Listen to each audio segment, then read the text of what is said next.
Good morning, ladies and gentlemen. Welcome to the Scott Stedman podcast. I hope you all are having a wonderful week as this is Holy Week. So if you are participating in Holy Week services, I hope you are enjoying that from Holy Thursday or Maundy Thursday, Good Friday. Um, I don't know what we call Saturday. I know in some liturgical traditions there's a technical name for Saturday, and then there's Easter Sunday, or we would call it Resurrection Sunday for some people who don't want to use the E word. So, joining us today is Micah Current. Micah, how are you doing today? The E word. Well, I know some people they get I hung up know. on Easter, so Yeah. I'm good, man. How are you? uh I'm hanging in there.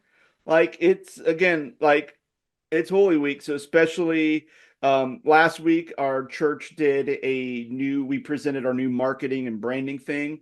Yeah. So my position has officially changed. So I'm no longer family director, I'm now associate. Associate So heathen. what was that? Associate heathen. Yeah, I guess so.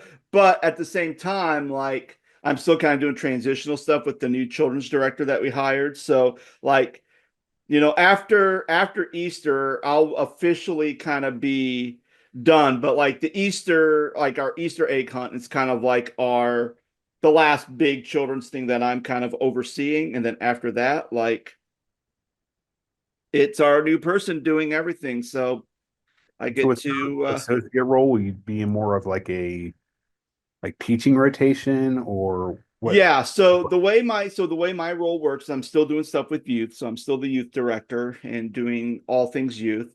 I am also their social media specialist, so I'm the one who's big into communications as far as getting out all the stuff to the church and also on our social medias and website to be able to let people know about events that are coming up and any type of changes and whatnot. So that's kind of like the main thing I do. And then I will be a regular preacher. So once a month, I will be preaching. Maybe I might be preaching twice in May because I think we're going to schedule my preaching Sunday the day that our lead pastor will be traveling up north because her daughter is expected to have a baby. So this would be Pastor Colleen's granddaughter. So she's like, hey, I'm planning on being up there. So, Scott, make sure you have a sermon in your back pocket in case if it comes early or late, because you'll be back on again. I'm like, okay. So, regardless, that's kind of the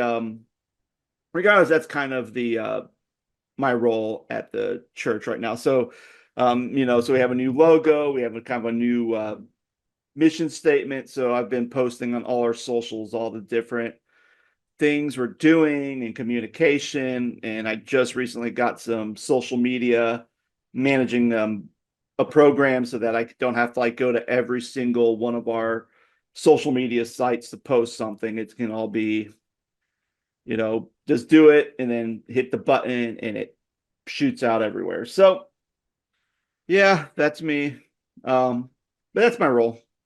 And apparently you got a new job too. Did So uh before we probably say anything about that, Pastor Mitchell Birch told me years ago, he was like, you have to have a briefcase with 5 sermons in it at all times.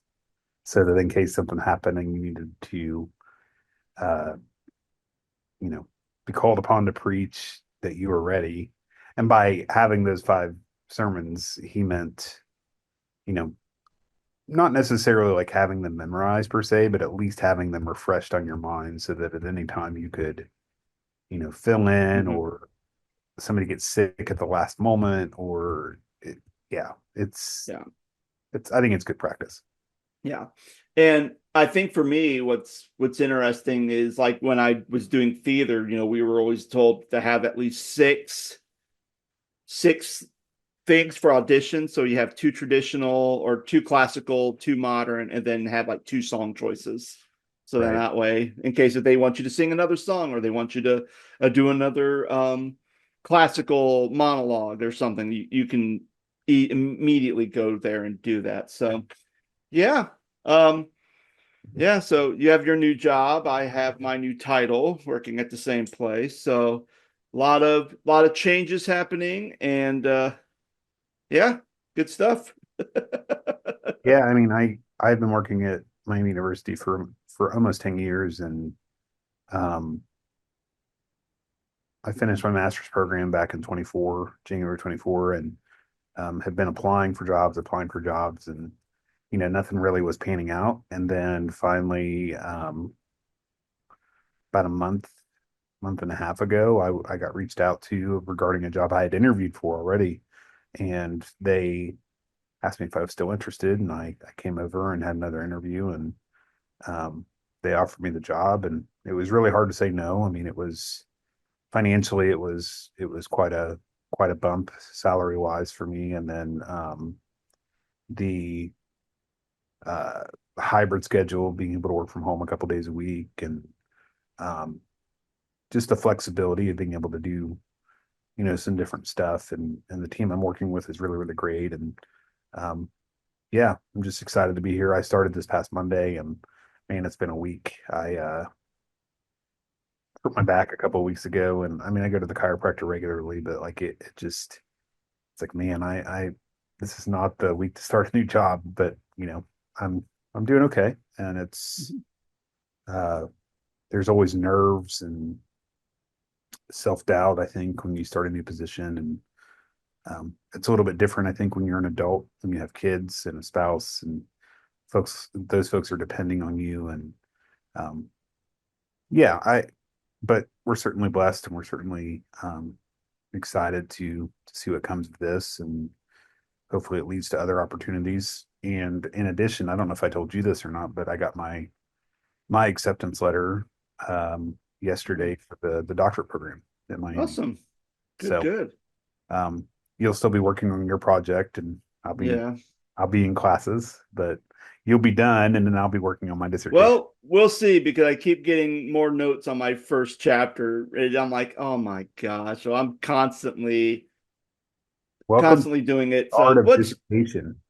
well, and that's the thing, because I don't know, because like I mean, my professor was like, make sure you're always working on it, which I am. Like, if I'm not writing, I'm reading. And if I'm not reading, I'm writing something. So, I'm just slowly going at it and just kind of taking like little chunks at a time. But I can't imagine people like the last year of their project, since mine just has a cap of doing it 3 years after you're done with your core classes. And I can't understand people would pay money each year because Ashland doesn't allow you to, they won't have you pay once you're done with your classes. You have 3 years to finish. So you don't have to worry about paying the tuition. Yeah. But man, people who do have to pay tuition and they just wait and wait and wait, like that's a lot of money you're just throwing away for just procrastinating, and that just messed up. But anyway, our topic today, we're going to be talking about crazy or wild stories from Holy Week. So we're going to kind of break it down between me and Micah, like any crazy stories we have from like Holy Thursday or Maundy Thursday, Good Friday, maybe some like other Easter Sunday, and other like any Easter event from like Easter egg hunts or resurrection eggs or whatever events that they have. So let's go ahead and start with Holy Thursday or Maundy Thursday. Um, I'll start first because when I was a kid growing up, it's kind of died off now, but there was always a foot washing service within the Church of God that was always tied to Monday um, through Thursday. Maundy Thursday. And the reason, and for those who are unfamiliar with that practice, because I know a lot of churches don't, very few do.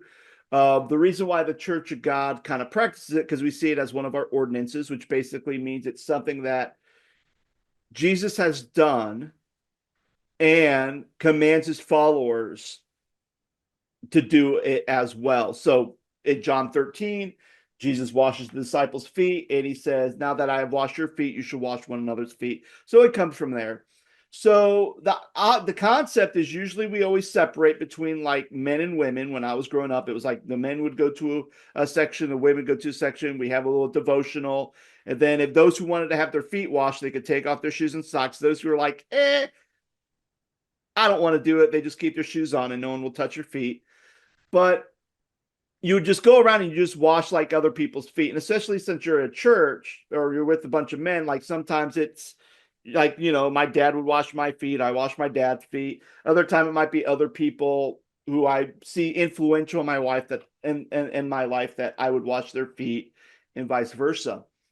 But the one thing that I never knew until much later when I started working there at the church I grew up at as an intern is that one of the guys during a foot washing service, one of the things he would do because he was such a germaphobe, but he also loved the act of foot washing, is that all the water that he would put in the basin, he would also like pour Lysol in the water. so So that water was like the most sanitized water. So hopefully they have a cut on your foot because if you put your foot in there, it's going to start stinging a bit. Man, that dirt's just melting away. I can feel it tingling. Well, I mean, at least his feet were clean. And Like, hey, at least it was Lysol. He could have did bleach, and that would be like a lot worse. Man, why are my people, feet are really white now. why are people passing out from ammonia? I know. Oh my goodness. But I always thought that was fast. I didn't know that he did that. So I was like, oh, that's very interesting. Yeah, I think growing up too, like my dad was pretty um adamant about having a Maundy Thursday service. And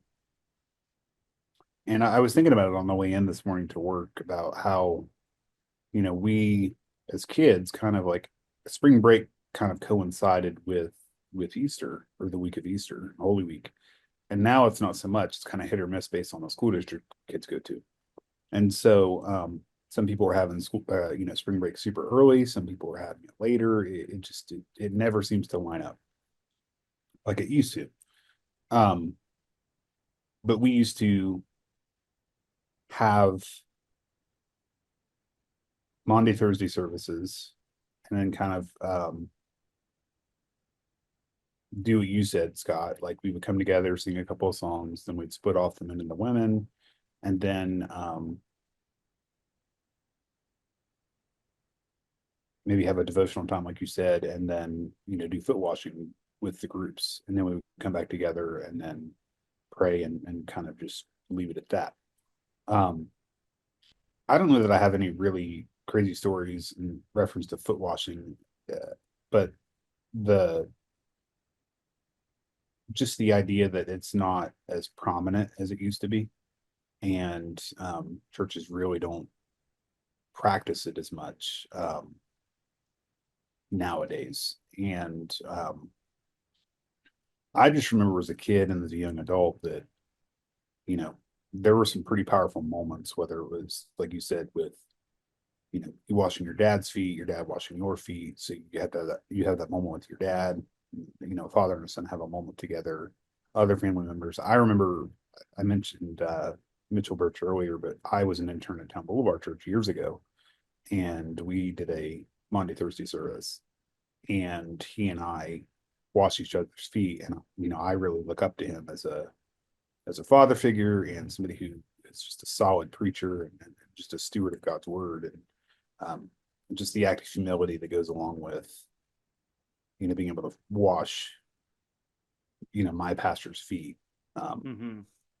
And as you said earlier, like Jesus commanded us to do so, wash feet as we've been instructed by Jesus to do so because of this command, similar to love each other and also do the communion thing, which we'll get into in just a moment. But do you see that like ever coming back and being more of a thing?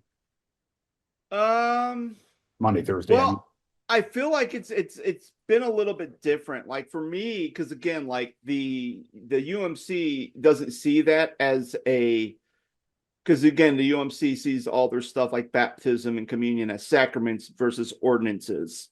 Okay. Um, so the idea of foot washing is not a concept or a practice for them. But at the same time, they also recognize that, hey, it's something that's kind of important. Um, and especially what's been nice is, the pastor at Bexley UMC, she was part of the United Brethren before they merged with the Methodist Church.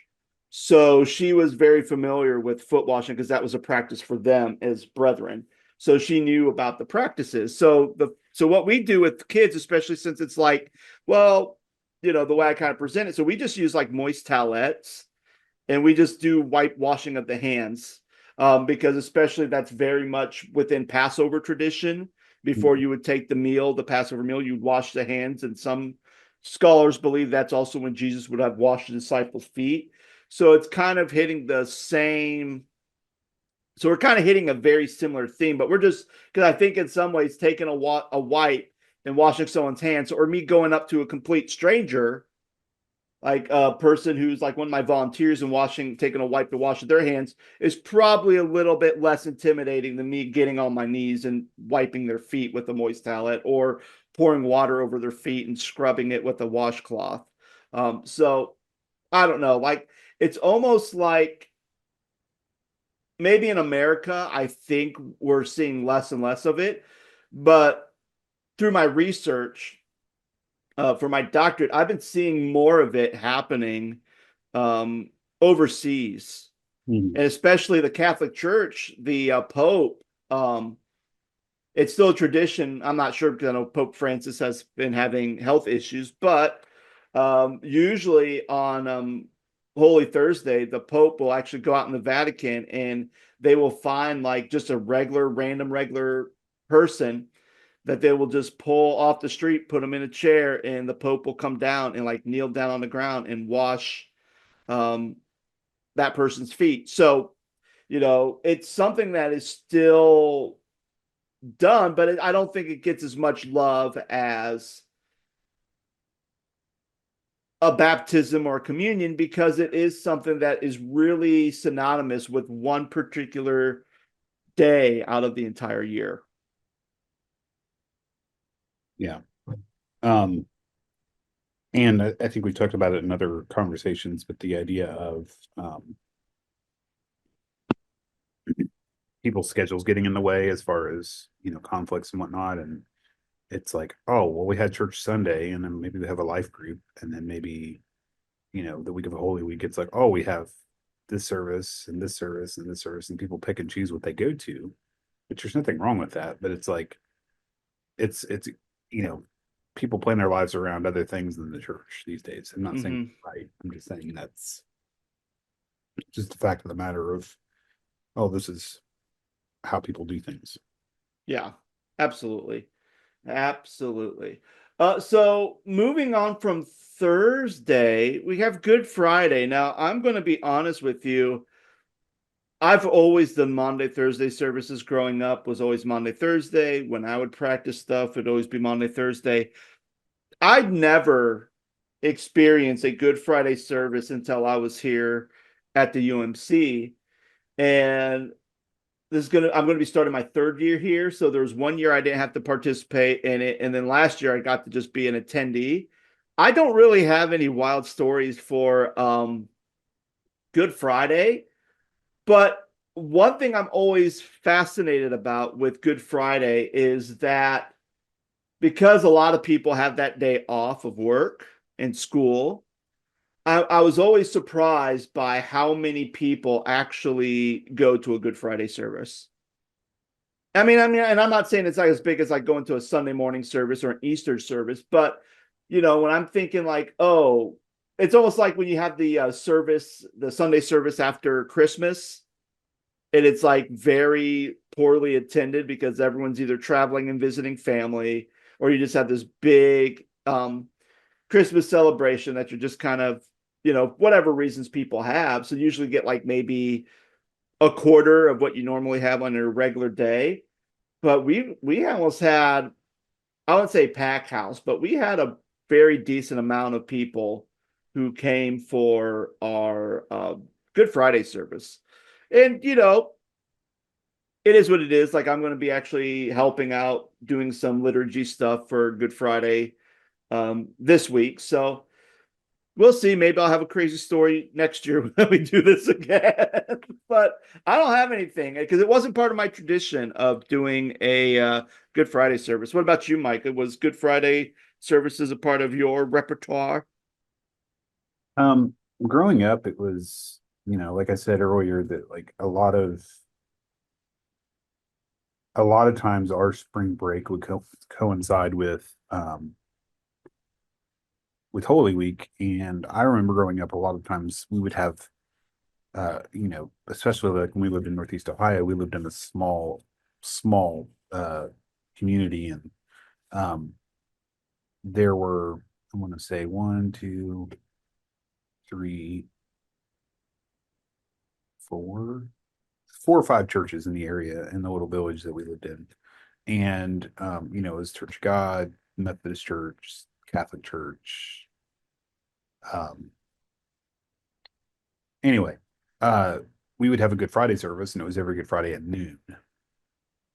And every year a church would host it. So like it would just alternate, and the pastors in the community would, um, you know, get together, and they would figure out how they were gonna, organize the service, and who was gonna speak, and who was gonna do what parts, and XYZ. Um, another, I used to go to. I mentioned earlier that I interned at Temple of Our Church years ago, but we would do what was called a tenebrae service.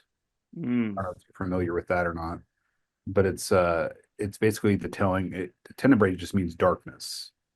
And what happens during that kind of a service, it's pretty powerful, but like they tell the story of the crucifixion of Jesus, and every part of the service is planned out, but like as the service progresses, it gets darker and darker and darker in the sanctuary. mm, And then you walk out in silence and in reverence as if you were experiencing Jesus being crucified, and mm, leave the sanctuary, and you don't talk. You just leave it as, like a place of, oh, we've lost hope, knowing the resurrection Sunday is coming, but it's just a demonstration of that. So like I used to go to the one at Town Boulevard years ago, but then there's a church in Franklin, which is where, um, it's like the next city over from where we live, and their Methodist church has one every year, and it's pretty cool.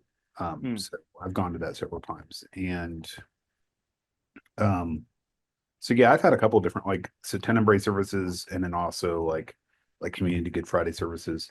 Community Good Friday services was not nearly the didn't nearly have the depth of, the crucifixion. They talked about the crucifixion, they talked about Jesus' death. They didn't go full blown into a production like a Tenebrae service. Mm. Yeah. Yeah, that's interesting. Not And I really know, stories gone wild or anything, but just more yeah, of my experiences of Holy Week growing up. yeah. And I know the one thing that with Maundy Thursday, with our traditional Maundy Thursday service is there's a part where it's called we strip the sanctuary, Mhm. which meaning all the relics, all the linens, everything gets kind of taken off so that when Good Friday comes, everything's kind of bare and empty to kind of symbolize Jesus' betrayal. And then by Easter, everything's back up on the table and everything. So yeah, so some very interesting stuff there as well. Before we jump into Easter Sunday, let's talk about like Easter services, Easter like programming. So things like Anything on children's Saturday? ministry does like what? Did you guys do anything on Saturdays? Sorry, we kind of. So Saturday, historically Saturday is when we do our Easter egg hunt at the church. And that's kind of what like we don't have a Saturday service. It's almost like I think kind of in the tradition, it's like if Thursday's Jesus's betrayal, and Last Supper, Jesus' betrayal, and then Good Friday is Jesus's crucifixion and death, and we count that as like day one. And then Saturday is, I guess, it's just Jesus is still dead, so that's day two. And then Sunday is day three, where Jesus is risen from the dead. So then that's when it's like, okay, then we have Resurrection Sunday. But yeah, so Saturday, we're doing our Easter egg hunt um, the Sunday before Easter. And the reason why that is because historically our historically we always kind of do it earlier than when our community egg hunt is. So we're not conflicting, but we do it on the same day because then for people in the community, it's like they can go to all the different egg hunts in the area. So the fact that we do it on a Saturday before Easter because Bexley community is doing their egg hunt at noon and we do ours at like 10 o'clock in the morning. But yeah, so that's kind of what we do. So Saturday's kind of, at least in all my traditions, there's really no special holy or Holy Week celebration or church service we do on Saturday. It's usually just nothing, or usually it's like an egg hunt or some type of like children's lesson thing that we do. Yeah, I was going to say we have some sort of Easter egg hunt or a breakfast or some sort of Yeah. community, not community thing. Well, I guess it would be community outreach, considering a lot of community folks come in and do the Easter egg thing. Yeah. So Yeah. So as far as Saturday, probably the craziest like Easter egg hunt or any type of program that I thought was just absolutely bonkers was if this was after I resigned from the church I was pastoring in Virginia. And I was going to a church where my pastoral mentor was. So I was going to his church so I could talk to him and just, attend service there. So they had their Easter egg hunt. And, at this point, me and my kids just went and, they had special programs. They had snacks, they had a bounce house. And then each age group had a time where they would go get eggs out in the front yard. Okay, cool. So they're like setting up the eggs. So I go out there and I don't know anything about this because this is my first time here. I go out there and we're being told, okay, make sure you guys stay close to the wall of the church. I'm like, okay, there's like this field and you can see some eggs, but not many eggs. But, again, this is a church that has like 5 Easter services and it's not even at their church. They do it at like the expo center at the fairground. So it's like in a massive warehouse that kind of hold everybody, thousands of people. And so there's hundreds of kids here. And all of a sudden I start hearing this like noise, like an airplane. I'm like, oh, okay. And like, okay, hold on, everybody. And I look, and here comes this airplane. And as this airplane's flying over a church, it drops this bag of all these eggs are falling from the sky and hitting the ground. And once they hit the ground, it's like, okay, kids, go. And these kids start running to go grab these eggs. And I'm thinking, wait, we're dropping eggs from airplanes now? Like, when did this become a thing? And I remember telling when we moved here, one of my friends from the church I grew up in, like she's living in Columbus with her family, and she went and brought us a meal. So I got to talk to her, and I was telling her this crazy story. And she goes, "Oh yeah, at our church, they drop eggs from a helicopter. They pay for a guy who flies a helicopter, and they lift this helicopter up, and they drop all these eggs from the sky, and then the kids go and run after them and go collect the eggs." I'm thinking, what? Like, I was so confused about this new trend of Easter egg hunts where we're just dropping eggs from airplanes and helicopters. Any wild Easter egg hunt stories from you? um I mean, something very similar, but like just I've been in places where they've dropped stuff out of airplanes or helicopters. Um, one year there was like a hot air balloon, and the pastor and his wife went up in the hot air balloon, and they dropped Easter eggs out of the hot air balloon. Um, but yeah, I mean, the thing that really blows my mind is how quickly those kiddos can get those eggs, like Mm. vultures. Man, you want to see? You offer free candy, man. Those kids come for it. Oh yeah. And I think the other interesting thing too about egg hunts is because it's just sometimes people can get so picky with like eggs, right? And how you do your egg hunt. So like in Virginia, we had like 22,000 eggs or something ridiculous. Like we had a whole like gigantic tote of eggs. And one of the things we opted because we were blessed to have a Little Debbie factory, a Hershey factory. I think there was like one more other like kind of like snack slash candy factory that we had within close proximity that we would use our get our 501c and we would get like free candy bars and stuff. So kind of the story we would tell kids is, hey, the Easter bunny was trying to deliver eggs to kids and there's a hole in his basket and he dropped all these eggs and he needs help picking them up. So the kids would go out, they would get the eggs. It didn't matter if they got one egg or they got 50 eggs, but then they would return them and everyone would get a gift bag from the Easter bunny with little Debbie snacks, Hershey bars, Reese's peanut butter cups, all this stuff for their Easter celebration. And that was a better way to do it because the first year we tried to do things like stuffing candy and putting it in all the eggs, and it was like took all of us to do it. It took a lot of time. But then, my first year, the way they did it is they just allowed everyone to go out. So imagine having your like fourth or fifth graders running, grabbing all the candy. You have your preschoolers who are kind of waddling, so they're not getting any of the eggs, and then they're crying, and everyone's upset. So for years, we tried to maybe do that implemented here, but it just seemed like culturally, it's like, oh no, everyone likes to hunt for the eggs and get the stuff out of the eggs.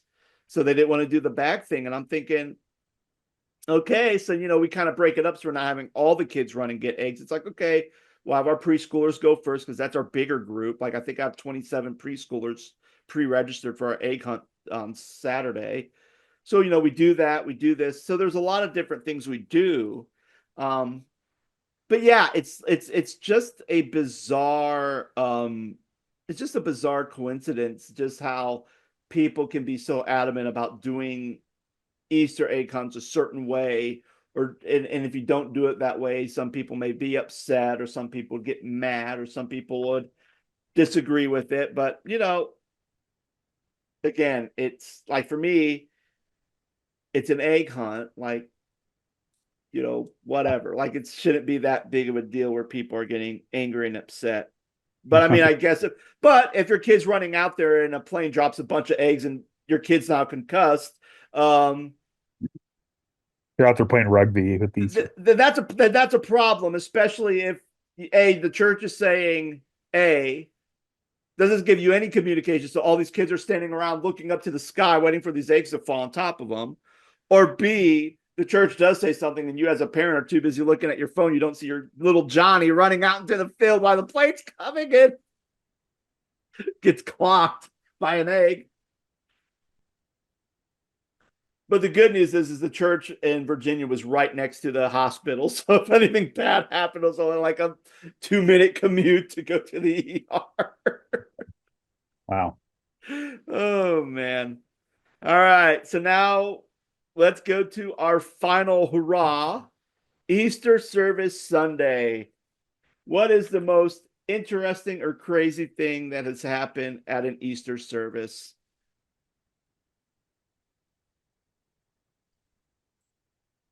Um, I was just thinking about it, and it was like, we talked about we didn't talk about this, but we talk about in general, like what's the difference? Like the two big things every year are Easter and Christmas, right? Like those are the two big, you know, events that churches host every year. And I almost would argue that Easter is worse as far as um from a just an exhaustion stance. And I think that, we sometimes underestimate the need uh and the bandwidth as people who work in churches. Um, I can't think of anything crazy that's happened over the years, but like I think that I just remember in the last couple of churches I've worked in, the the one church was a multi-site campus. We had three services at the main campus, two services at our satellite campus, and then two services that were online every Sunday. And so, you know, Hmm. I just feel, I just remember feeling completely overwhelmed because the number of people. Um, I remember one year we did this video of like the stone being rolled away from the tomb that Jesus was in at the beginning. And something happened where the lights wouldn't turn on after the video. And it's like, pastor was freaking out. And it's like, I can't do anything because I'm up here playing drums. And um, you want me to fix the lights and you're staring at me and XYZ. Anyway, um, I'm rambling at this point, but I just remember it just being a marathon. Mm. Easter, I think Easter, I think the difference is because a lot of times Christmas Eve services are, since I think they happen in the evening, it's almost like you have pretty much the whole day to make sure everything's running, everything's working properly. And it's at that point where if something goes wrong, it's almost like you're able to fix it because you've already been there early enough to make sure everything is a-okay. And especially if you're someone who has multiple um, Easter services, you're kind of good as far as that. But Easter mornings are hard because you have a ton of people there, especially people, regular church member, maybe bringing their parents or extended family. So a lot of people.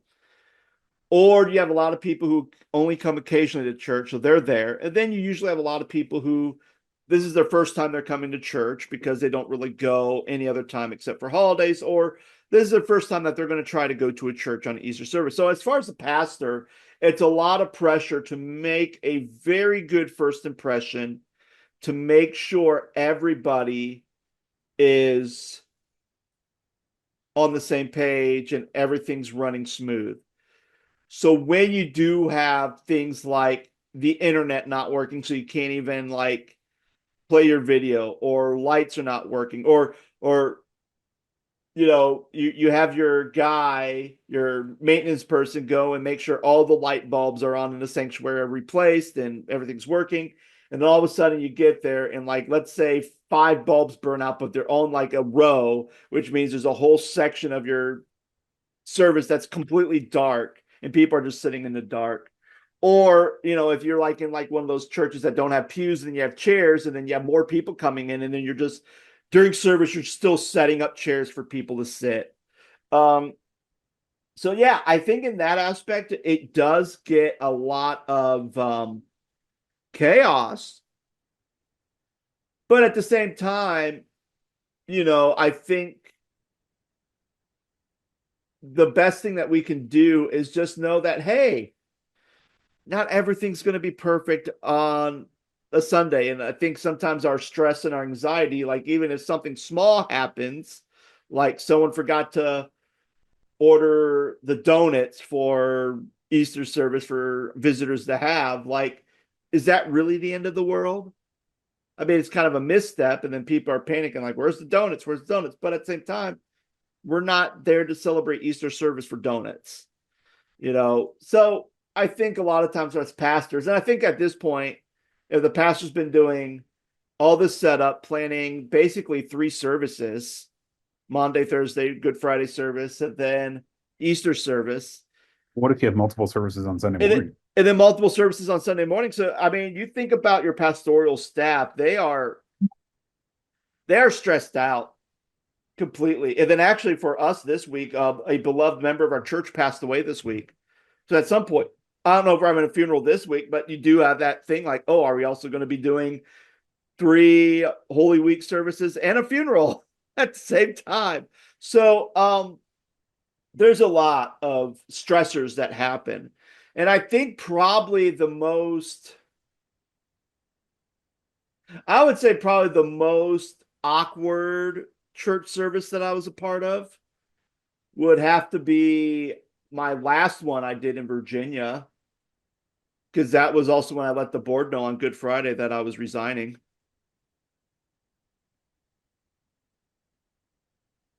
Um, and it was kind of, and I think that was, I don't know. I look back on it now and maybe it may not have been the best to do it that way. But at the same time, I don't know, the last few months had just been a drain. We're kind of still in the COVID years. There's a lot of stuff that happened behind the scene that just didn't sit right with me. And there's some things that probably didn't sit right with the leadership team at the church as well. Um, but it was one of those places where I didn't want to continue to push myself when I knew that like my time was done. And and that was the thing because we were having Easter service, and because we still couldn't meet in there, we rented out the park. People were putting out flyers to kind of let people know, hey, we're going to have Easter service out in the park. We made sure we put it out in the community so everyone was invited, and we did it. And man, we had hundreds of people at that service.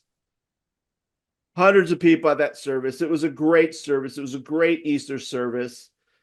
But I think what was hard is that my leadership team knew that I was leaving, but my congregation did not. My congregation didn't find out until a few days after Easter. So that was kind of like a downer for them. So I think that whole situation, which for the most part was entirely my fault, I will give credit to the chaos where credit is due. Um, but I mean, I was tired and I was very burnt out at that point. And I was to the point where, as much as I want to make sure we had a good Easter and let people know who we were and that, and everyone was really happy that they got to see all these people to come out to the service. Um, but then, the thing that but as a pastor who's burnt out and who's been trying to do something for years to try to get, people to be more outward focused. Um, the thing that I started noticing like all the problems from after the service, everyone just kind of was talking, like all the church members were talking to all the church members going, wow, this was a great service. Was this great? And it's like, okay, you have all these people who don't go to our church that are now picking up their stuff and walking away. When are you going to talk to them? When are you going to say, hey, you should join us next Sunday at 18, at our address and going right there? Like you could have done that, and most people didn't. So it was one of those things where, it is what it is. And it's one of the things where I think about, you know, I mean, I can't think of any other awkward Easter services except for like maybe like one person who is dealing with like dementia or Alzheimer's taking communion and saying, this bread tastes horrible.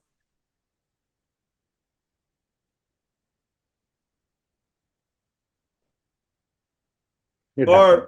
Or, I mean, I think another time I was somewhere. Oh, it was, I think one time it was before I was even pastoring. We went to a Catholic mass for Easter to be with my wife's grandmother.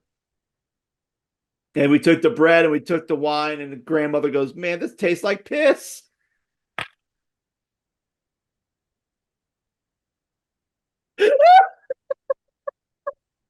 And you're like, oh, okay. I guess Catholics do it to have a Got it. That's the episode. different way of the Eucharist. Like have a way of describing the Eucharist. This wine tastes awful. Well, yeah, it's supposed to be because again, you believe that it's the literal body and the literal blood of Christ. I don't know. Last time I tasted my own blood, it didn't taste great either. It didn't taste like strawberry Kool-Aid. It didn't taste like Welch's grape juice. I'm done. my gosh. Well, friends, that's going to do it for us. So let us know. Let us know what's one of your maybe unhinged Easter moments or Good Friday moments or Maundy Thursday moments. So yeah, let us know in the comments. And if we think they're so outlandish, we'll read them on the air. Again, you can message us at our website, thescottstedman.com, or you can comment on where you're listening to this podcast in the comment section or on YouTube page.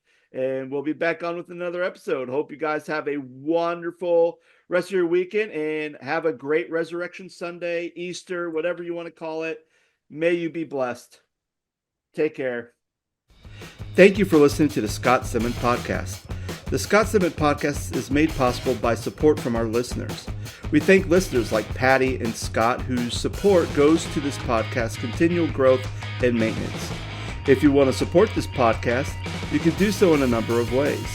First, feel free to give us a 5-star rating if you enjoyed this episode and share it with your friends. If you'd like to financially support the Scott Stedman Podcast, you can go to the website ko-fi.com/the Scott Stedman Podcast. That website again is ko-fi.com/the Scott Stedman Podcast. Thank you so much for listening.